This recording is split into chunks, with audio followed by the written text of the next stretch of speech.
kembali lagi di Bincang Silo. Kali ini saya, Cynthia Fadila, akan menemani kalian selama beberapa menit ke depan. Nah, kali ini tentunya saya nggak sendirian dong. Saya akan ditemani dengan salah satu tim lawyer Silo, yang mana beliau ini sangat-sangat pandai, karena mungkin spesifiknya beliau di bidang perceraian. Mari kita sambut Mas Salis Nursetaris Mawar. Halo, selamat Sehat, pagi. Mas? Alhamdulillah Aku potong. Hah? Sek.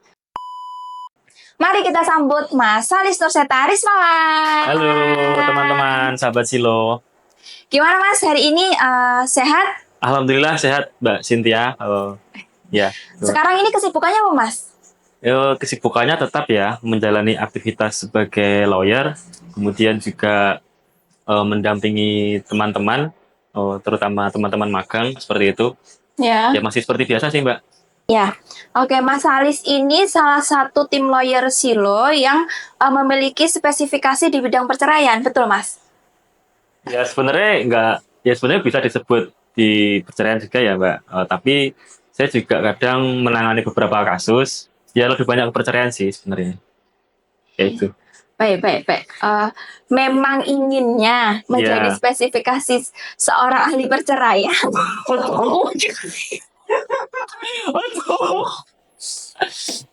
Mana aja? Memang Mas Halis saat ini lebih banyak menangani kasus gitu kan.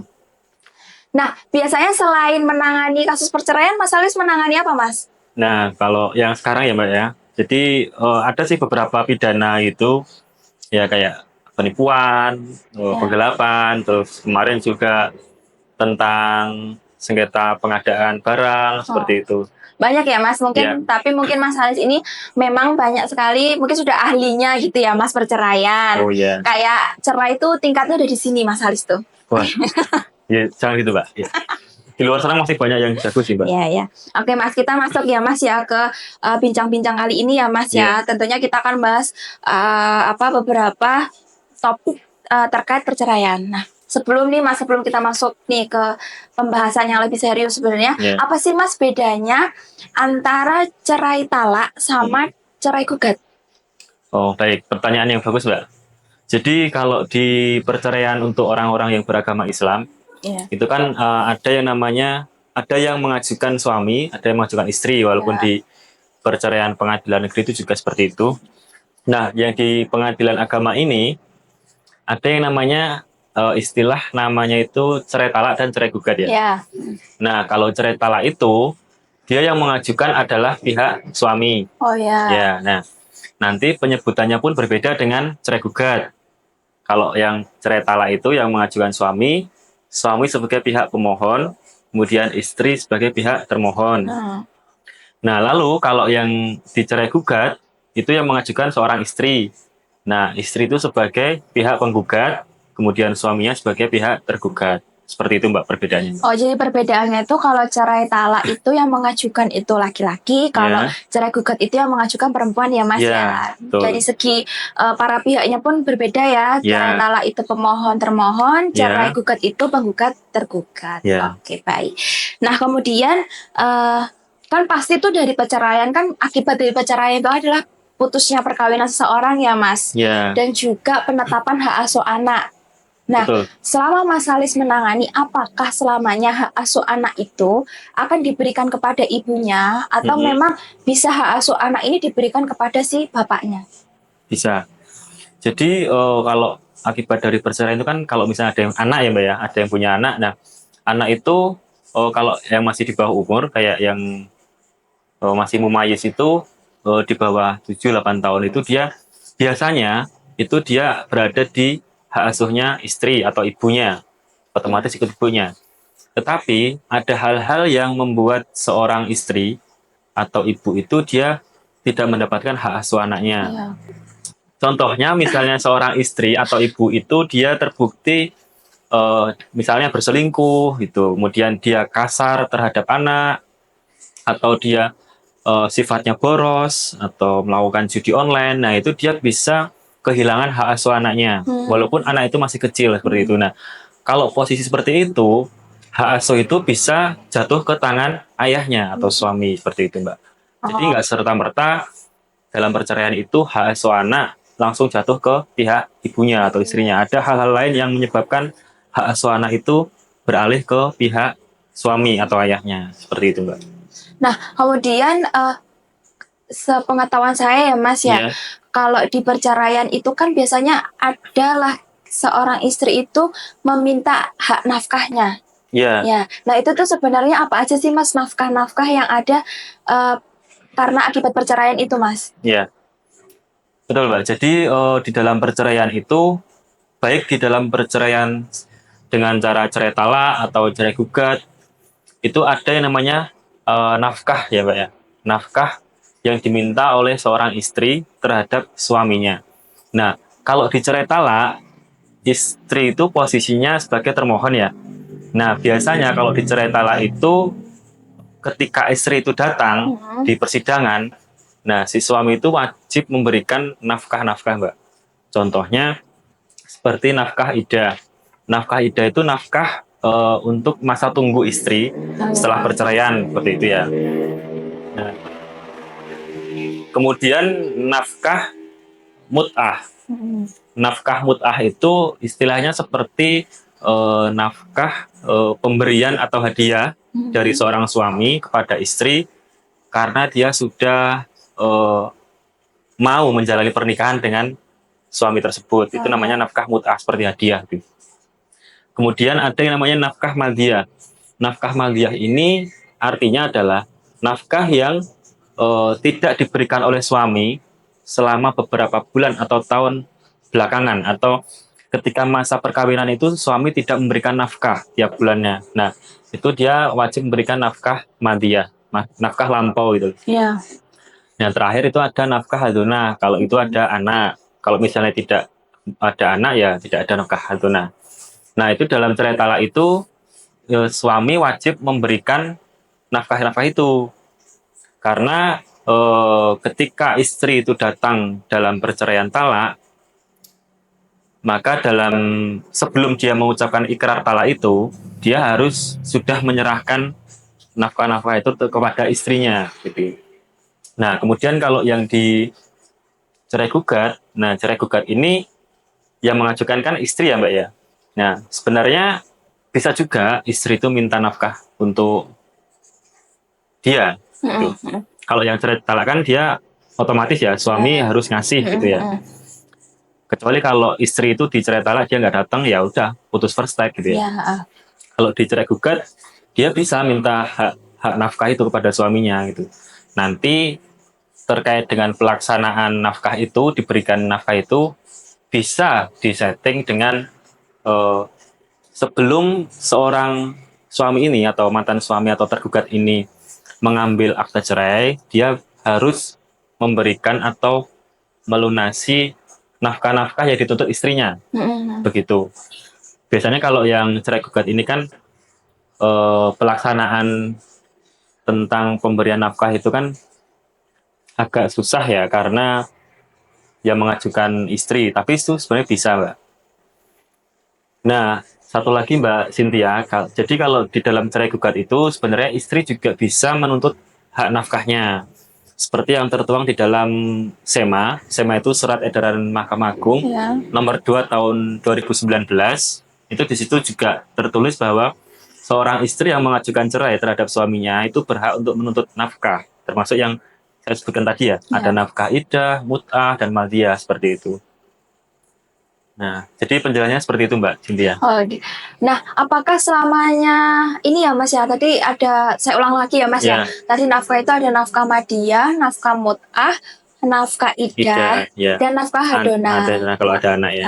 Kalau ada anak. Nah, apakah selamanya istri itu akan mendapatkan nafkah itu Mas? Kan kalau tadi cerai talak otomatis dapat, kalau gugatan, kalau cerai gugat dia bisa mengajukan. Nah, apakah selamanya istri itu akan mendapatkan atau ada beberapa sebab yang menyebabkan istri itu gugur hak-hak nafkahnya itu? Oh ya. Jadi bagus ya pertanyaan Mbak. Jadi di dalam cerai talak maupun cerai gugat itu ada beberapa hal yang menyebabkan istri itu tidak berhak mendapatkan nafkah itu atau hak nafkahnya gugur. Nah, itu ada beberapa hal Itu salah satunya nusyus ya Mbak ya. Nah, nusyus itu artinya adalah pembangkangan atau durhaka istri terhadap suami. Nah, ini penjelasannya sebenarnya sedikit agak apa ya? Sedikit agak penuh multitafsir sih, Mbak. Jadi di dalam cerai talak maupun cerai gugat, Mbak Cynthia itu ada yang namanya gugurnya hak asuh. Anjir, hak asuh. Yo, ngomongnya. Jadi yang tadi kan kita sudah membahas tentang cerai talak dan cerai gugat ya Mbak. Nah, di dalam cerai talak dan cerai gugat tadi kan kita sudah menjelaskan kalau istri itu dia mempunyai hak untuk mendapatkan hak nafkah ya. Ada 3 nafkah itu ya. 4 termasuk kalau dia punya anak itu tadi. Nah, hak-hak tersebut itu sebenarnya bisa gugur Mbak. Atau bisa hilang kalau si istri tersebut itu dia telah dinyatakan oleh hakim itu nusyus. Nah, nusyus sendiri itu apa sih? Nusyus sendiri itu adalah pembangkangan atau durhakanya seorang istri terhadap suami. Misalnya, istri itu tidak menaati perintah suami, atau istri itu tidak mau atau tidak apa ya saya mau diajak berhubungan seksual oleh suaminya, atau istri itu dia meninggalkan rumah kediaman bersama tanpa izin suami. Jadi tiba-tiba dia langsung pergi gitu ya, entah kemana. Itu sebenarnya bisa dikategorikan sebagai nusyusnya. Nah, namun sebenarnya ada beberapa contoh ya Mbak ya. Perkara itu seorang suami itu mendalilkan istrinya itu nusyus. Padahal sebenarnya yang terjadi adalah istri itu dia tidak nusyus gitu loh. Dia tetap melakukan kewajibannya sebagai seorang istri. Dia melayani suaminya, menaati perintah suami. Dia telah seperti mengasuh anak dengan baik gitu. Karena memang kesalahan suaminya ini, dia mengajukan gugatan cerai dengan alasan istrinya nusyus seperti itu. Nah, dan hal tersebut ternyata tidak terbukti di persidangan. Nah, akhirnya permohonan talak itu tidak terbukti istrinya nusyus. Nah, karena sebenarnya Mbak, nusyus ini itu menjadi sebuah apa ya namanya? Menjadi sebuah alat yang bisa digunakan oleh suami untuk menutupi kesalahannya seperti itu. Nusyus itu sebenarnya ada aturannya juga yang saya sebutkan tadi. Dia memang mengatur kalau istri itu terbukti dia tidak menaati suaminya seperti itu, terus dia meninggalkan rumah kediaman bersama tanpa izin. Nah, itu dia nanti di persidangan dia memang tidak mempunyai atau hak untuk nafkah-nafkah itu gugur seperti itu. Itu memang benar itu loh. Tapi banyak sih suami-suami itu yang mengajukan cerai menjadikan alasan nusyus itu untuk menutupi kesalahannya seperti itu. Nah, jadi seperti itu Mbak Julia. Jadi bisa ya Mas hak-hak istri itu gugur karena tadi itu ya salah satu sebabnya itu nusyus ya. Cuman mungkin pembuktian nusyus ini sedikit berbeda dengan pembuktian perceraian atau sama Mas? Jadi pembuktian nusyus ini mungkin akan lebih detail Mbak ya. Mulai dari saksi-saksi itu akan ditanyain lebih detail oleh majelis hakim. Apakah benar sih si penggugat atau termohon istri itu dia telah melakukan nusyus kayak itu. Misalnya contohnya dia meninggalkan rumah kediaman bersama tanpa alasan yang dibenarkan. Terus mungkin saksi akan ditanyain, benar nggak itu? Terus kapan? Itu akan lebih detail sebenarnya. Nah, oke, cukup jelas ya Mas ya. Nah, sebenarnya dari kasus perceraian ini ya Mas ya, bagaimana sifat persidangan sendiri Mas? Misalkan pasti sidang perdata dan pidana itu beda ya Mas. Nah, kalau proses sidang yang perceraian sendiri itu sifatnya seperti apa Mas sebenarnya? Nah, kalau persidangan perceraian itu dia nanti persidangannya bersifat tertutup Mbak. Nah, jadi yang bisa masuk di ruang sidang itu tentunya hanya hakim, terus PP, kemudian para pihaknya kalau misalnya hadir ya, kayak penggugat, tergugat, pemohon, termohon, atau kuasa hukumnya. Kemudian apa namanya, seperti kalau agenda pembuktian ya saksi, seperti itu. Nah, jadi memang persidangan perceraian itu tertutup, Mbak ya. Jadi kalau misalnya ada nih teman-teman ya semoga tidak terjadi ya teman-teman. Misalnya ada yang memang ini masalahnya sudah mentok, udah nggak ada jalan keluar misalnya, takut nih mau ngurus cerai gitu. Nah, jadi nggak usah khawatir kalau perceraian itu persidangannya tertutup, Mbak. Jadi nggak akan orang lain yang bukan dari anggota keluarga itu masuk, nggak mungkin. Jadi proses sidangnya tertutup ya Mas. Iya. Nah, kalau untuk putusannya Mas, sekarang kan banyak banget ya sekarang tuh beredar putusan-putusan perceraian ya yang kita tahu tokoh publik ya. Mungkin ada yang tersebar atau ada yang bisa mengakses. Itu sebenarnya tuh sifat dari putusan perceraian sendiri itu gimana Mas? Nah, sifat dari putusan itu kan dia terbuka ya. Sifat dari putusan itu terbuka atau asas publisitas itu.